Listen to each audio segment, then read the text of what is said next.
Hello, Patriots fans. Welcome back to another episode of Paul Talks Patriots. Well, we got a lot to talk about today. The Patriots played their first preseason game on Thursday night against one of the worst teams in the NFL, the Carolina Panthers. I have a lot to go over, and we are going to take a deep dive into how everyone played.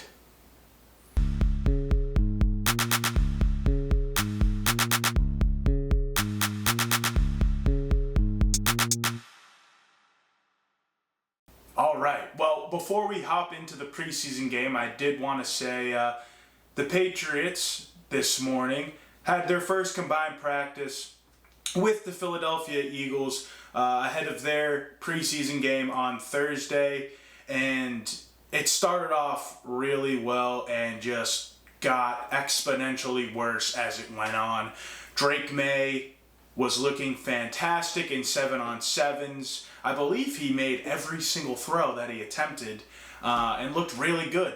And then it came to 11-on-11s, and the offensive line just could not hold anything together. Granted, they're going against one of the best, if not the best, defensive line in the league. So no surprise there, but God, does it suck to see that. Anyway, I'm not going to go too much into that. I really want to focus on the preseason game and how we looked.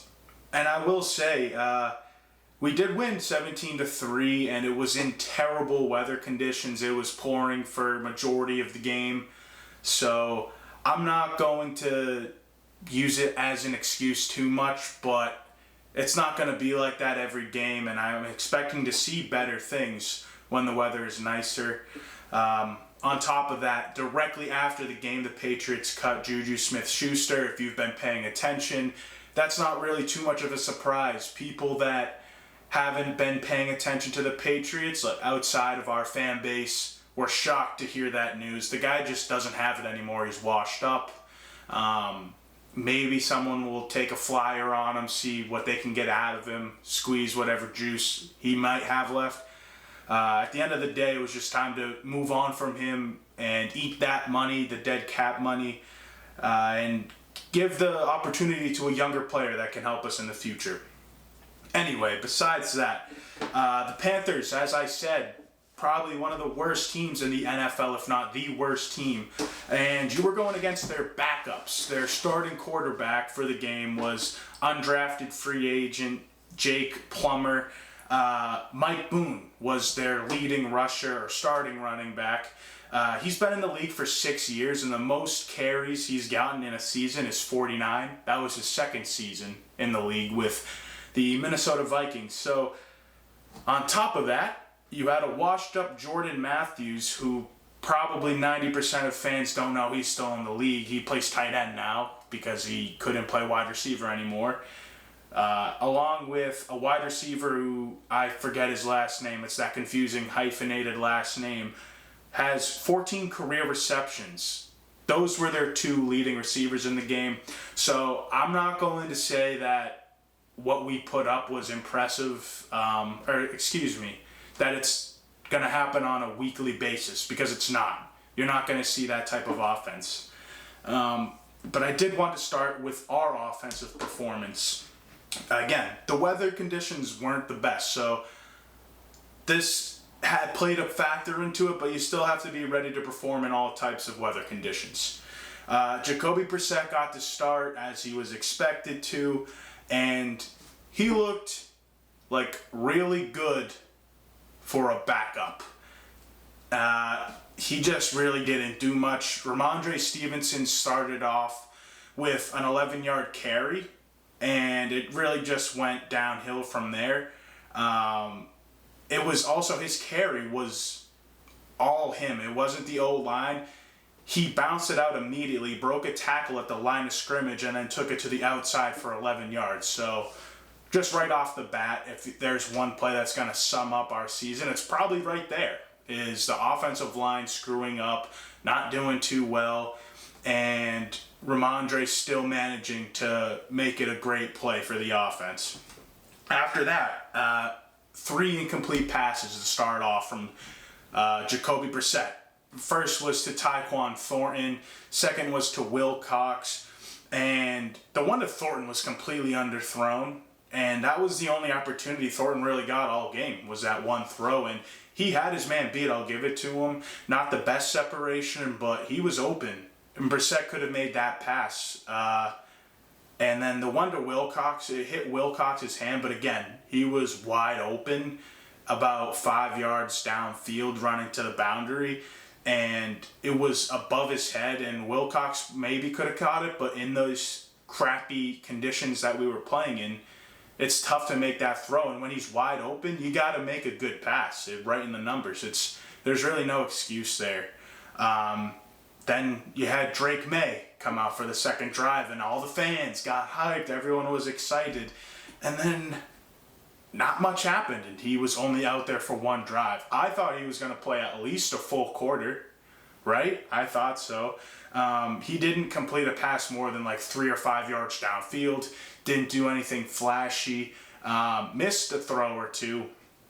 And handed the ball off a lot. Now that's fine. I'm not expecting him to go out there and dice up a defense in his first live action in the NFL. I just don't see that happening for him.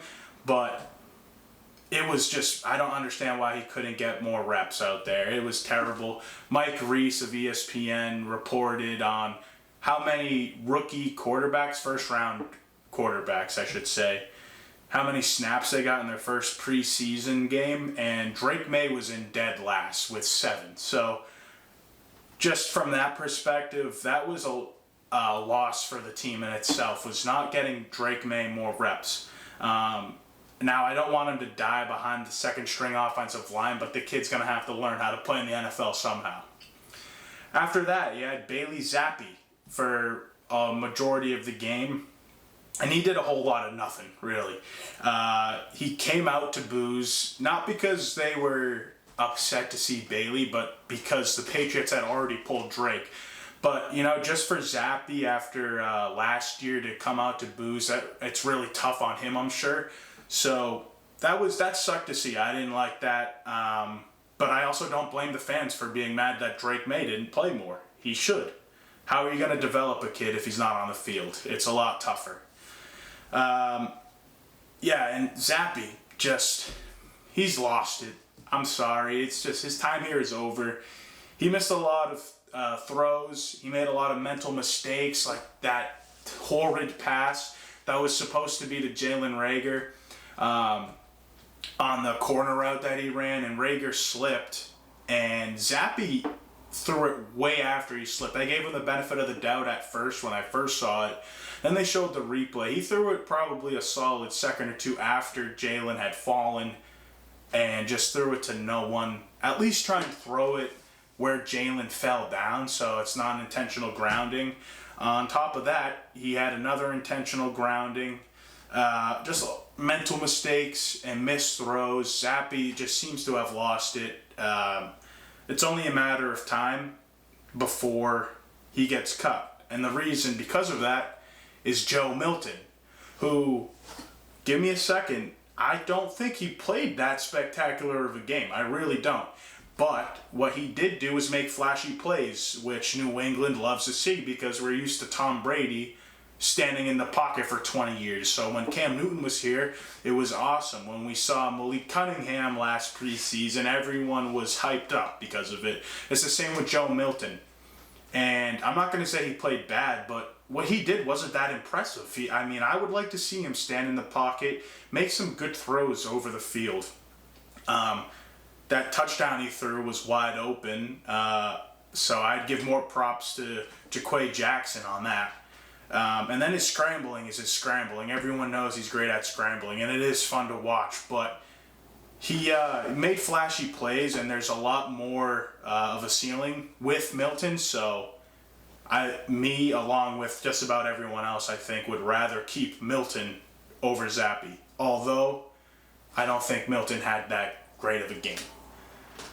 As far as our offensive line goes, we all know it's going to be bad. But I will say the interior offensive line had some ups with its downs.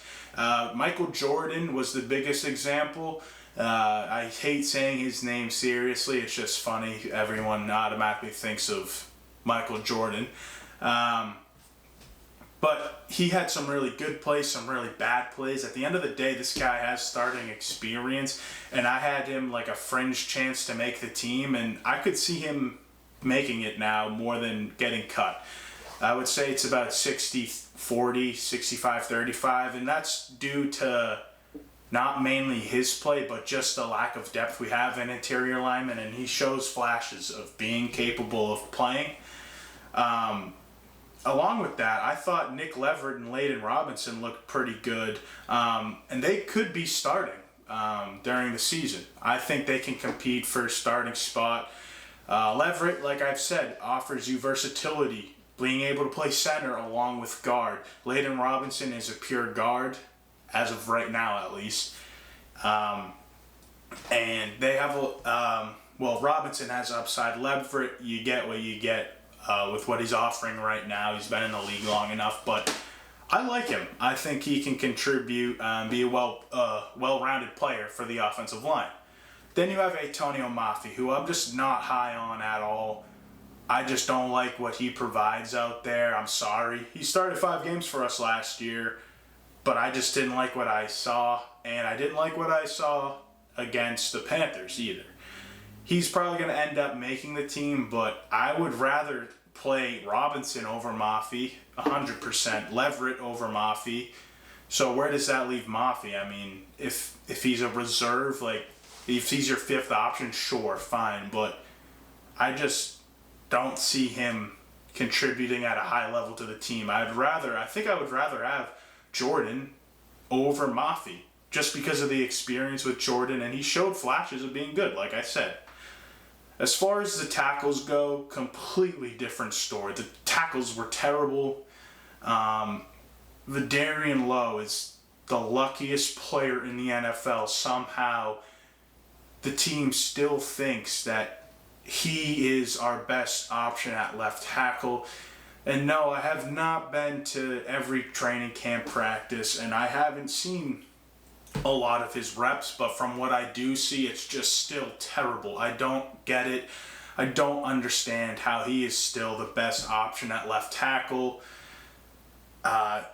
If you watched, I saw one play where he could have been called for a false start because tackles will try and time the snap where they can get their first step in and get a better angle on the D end if they're rushing from the outside. Vidarian Lowe mistimed it too early to where he should have been called for a false start, and then he still got beat by the D end.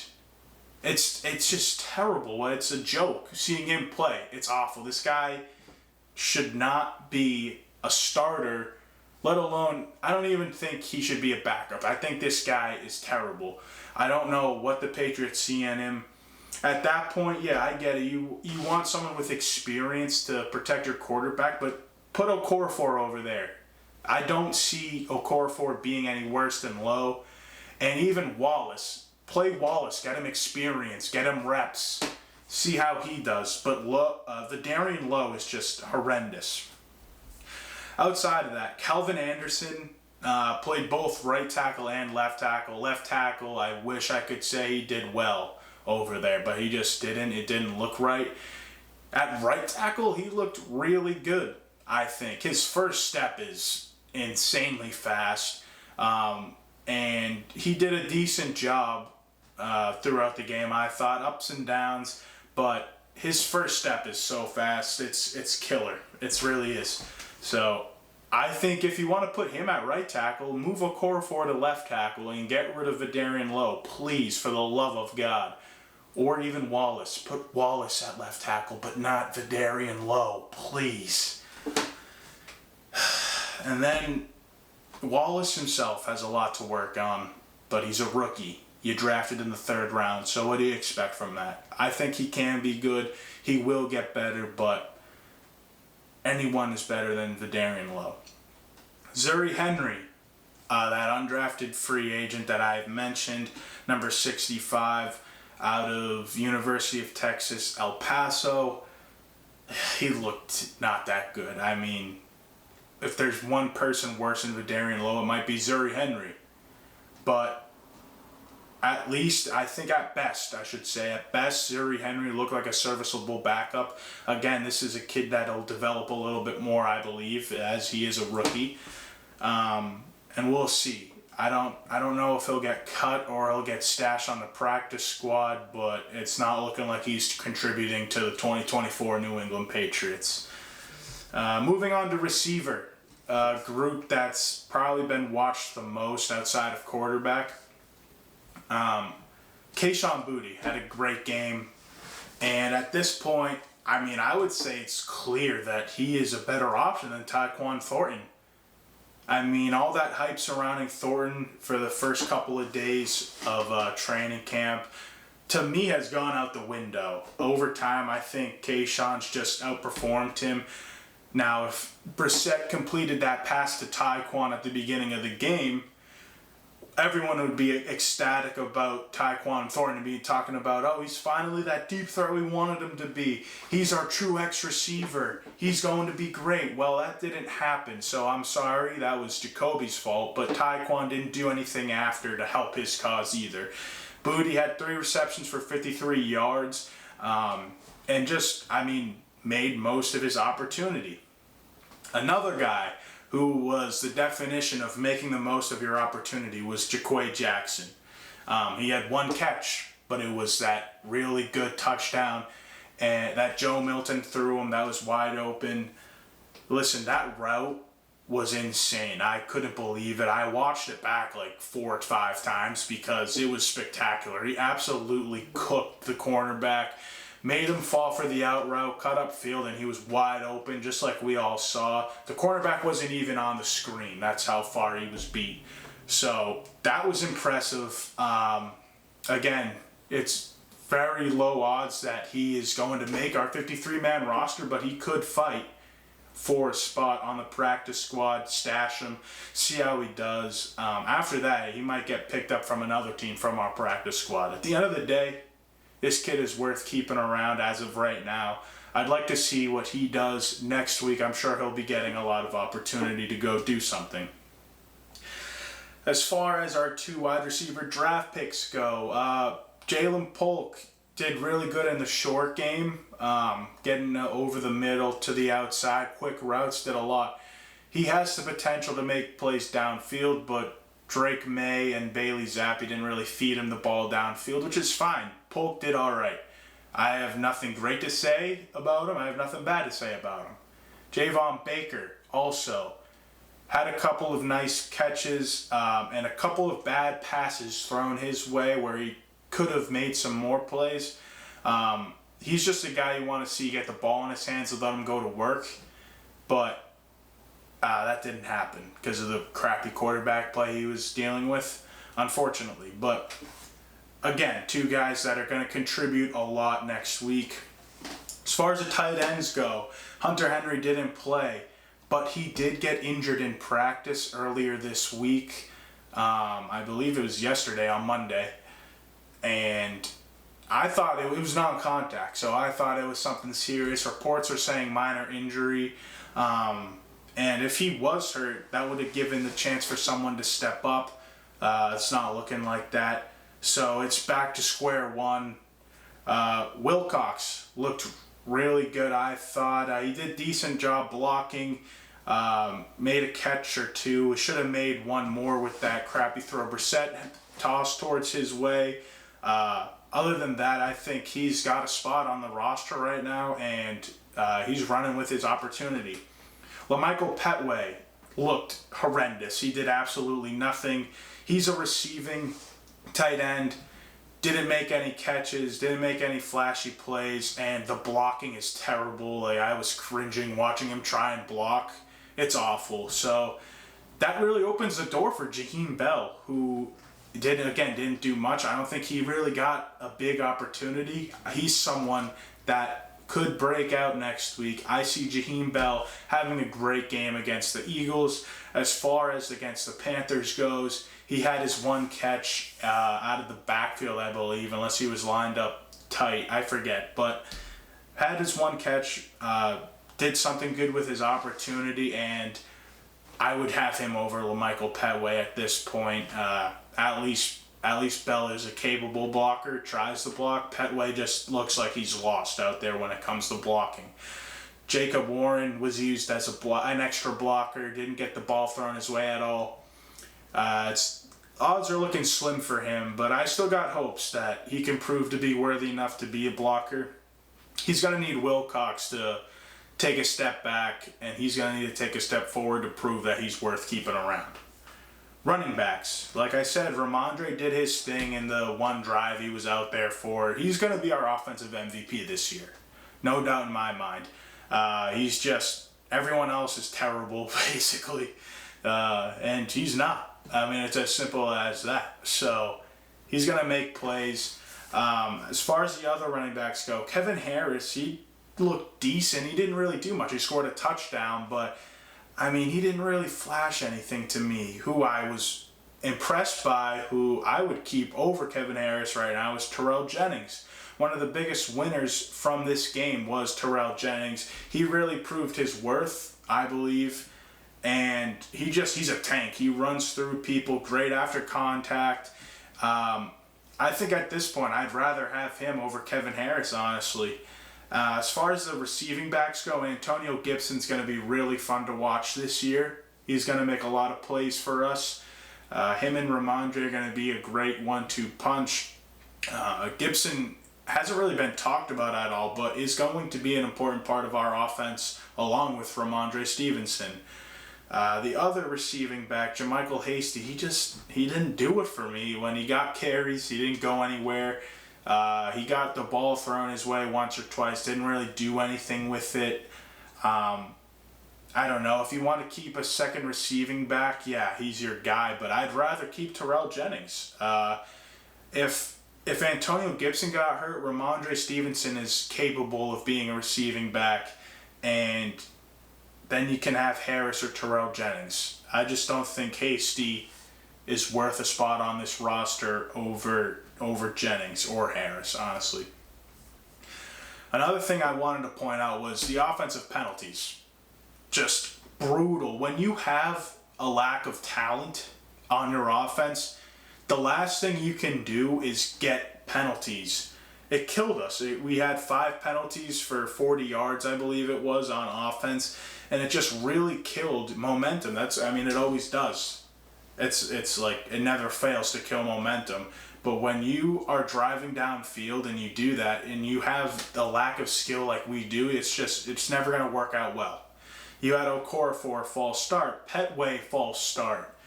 Wilcox got called for a holding, Zappi intentional grounding, and then Antonio Maffey got called for an illegal use of hands. So just really disappointing there. Again, you can't make those mistakes when you already struggle to drive down the field as is. I'm going to take a quick commercial break, and then we will be right back with the defensive side of the ball. Malo is my French bulldog. He made my heart bigger when he came in my life. He never really liked his food. He wouldn't eat till like 10 o'clock at night. To me, it was saying, oh, I guess I don't want to starve.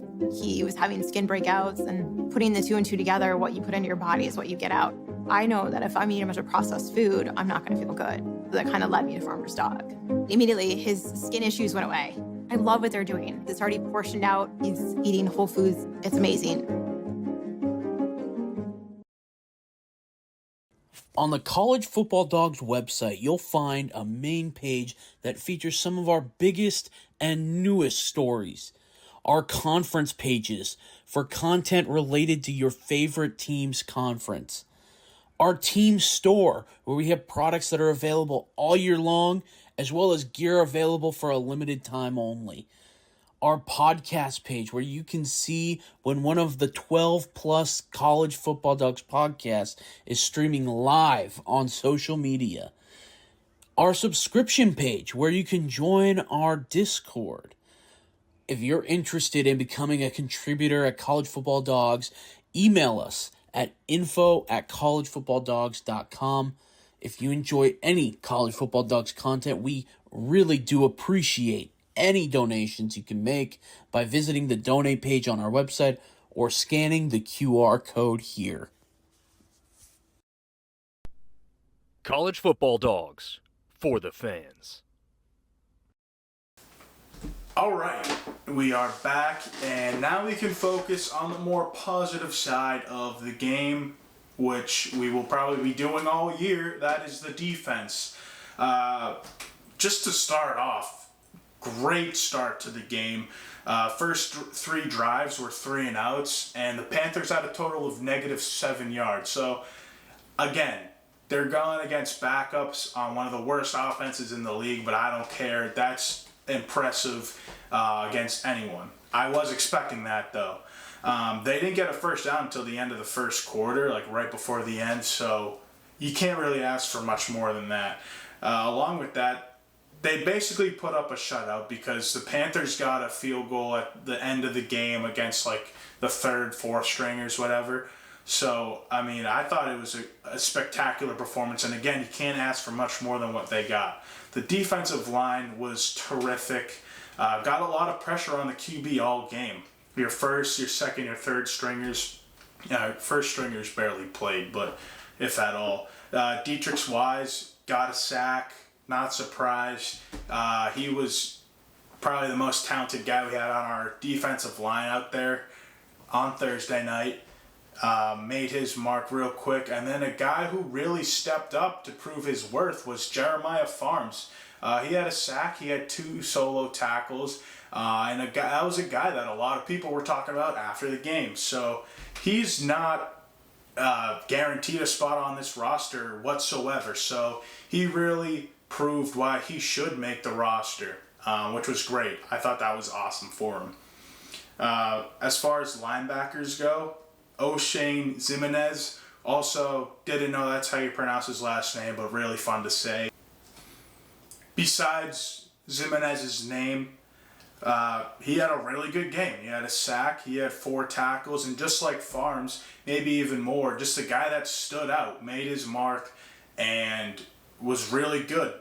I think all the fans noticed him, and I wasn't familiar with his game, honestly. I mean, he was on the Giants before, and I didn't really know too much about him. I thought it was just another guy that we were going to sign that maybe made the roster, but it looks like this guy's got some serious talent, and he could contribute to the team throughout the whole year.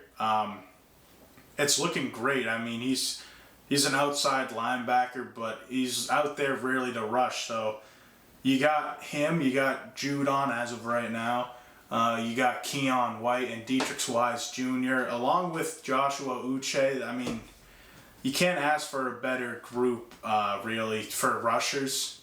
And yeah, he looks like he's going to contribute. Another guy that really stepped up and took a big leap forward into making this roster was Christian Ellis. Huge game on defense. He had a sack, he had 5 total tackles, but like, it wasn't, he was waiting for the running back to come to him to make the tackles. He attacked, like he was really good. He made the center look silly on the sack he got. He did a nice little rip swim, got the hands off from the center, swam right over and got right to the quarterback. Really impressive stuff. He originally, I thought, was going to be a special teamer, a fringe linebacker player on defense, but it's looking like he can be a major contributor behind Jawan Bentley and Jelani Tavai on defense, which is great. So right now, if I was Raekwon McMillan, I would be concerned about my spot, my security on this roster. I think Christian Ellis played outstanding. Now to safeties. Del Pettis, who I've been talking about since we signed him. I told you guys to keep an eye out for him.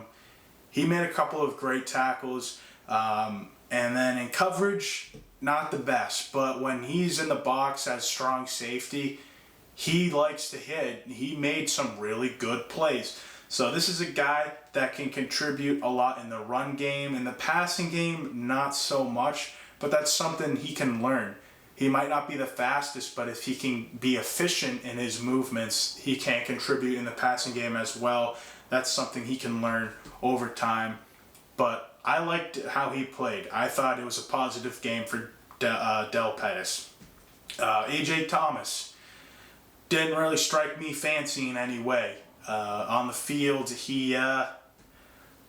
isn't a bad thing, because when defensive backs aren't getting talked about, that usually means they're doing their job. It's tough to see the plays that our safeties are making, because usually they're off screen when you're watching the game, but he had an average game in my opinion. Jalen Hawkins, I thought, played very well and is going to prove to be a nice contributor to this team. Now, he's not going to get a crazy amount of minutes or snaps behind Jabril Peppers at the end of the day, but he is going to be a good contributor for our team. Now, Joshua Bledsoe, who was primarily used as a special teamer last year, but plays safety. He didn't really do anything much at safety, and you're getting a lot of good play from other players that can also play special teams. So Joshua Bledsoe, as of right now, may be on the outside looking in. I want to move to cornerbacks now, where there was a lot of inconsistent play from these back depth players. It's, again, tough to know how cornerbacks are performing because they're just off screen half the time when you're watching the game. A guy that had an up and down game was Azizi Hearn. I thought a couple of plays he made were really impressive, and then he also made a couple of plays that were pretty bad. So again, a guy that maybe contributes on special teams right now and can develop into a contributor at cornerback. Besides that, you had Marcellus Dial, who seemed to have a good game, the rookie from the 6th round. Again, a guy you can develop, see how he does. He's also going to get a lot of playing time against the Eagles, I bet.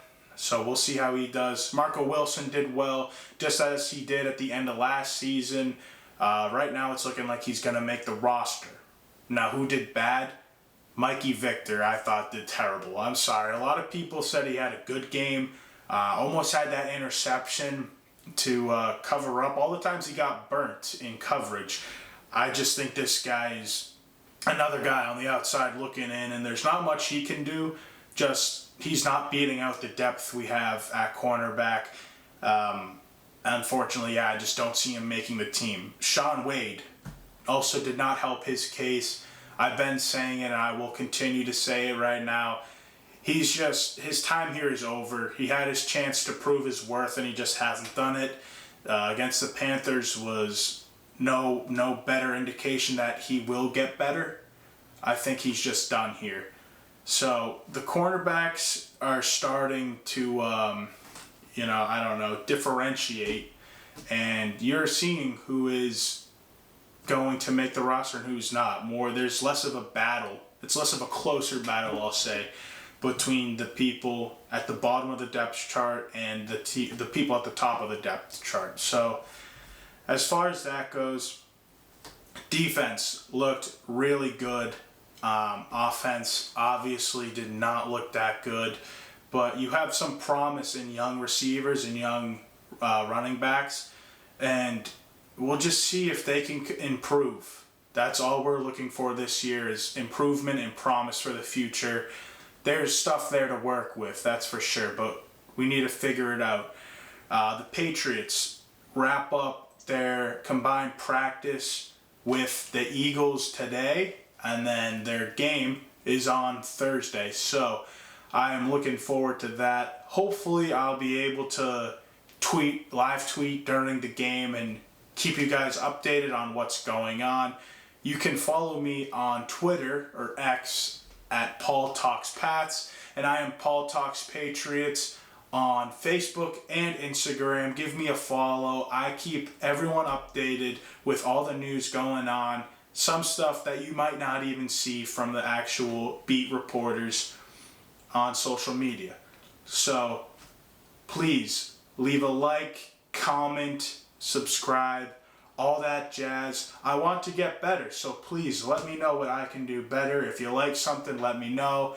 If you didn't like something, drop a comment and let me know. Until next time, I'll see you on Tuesday. This is Paul Talks Patriots signing off. Peace, y'all.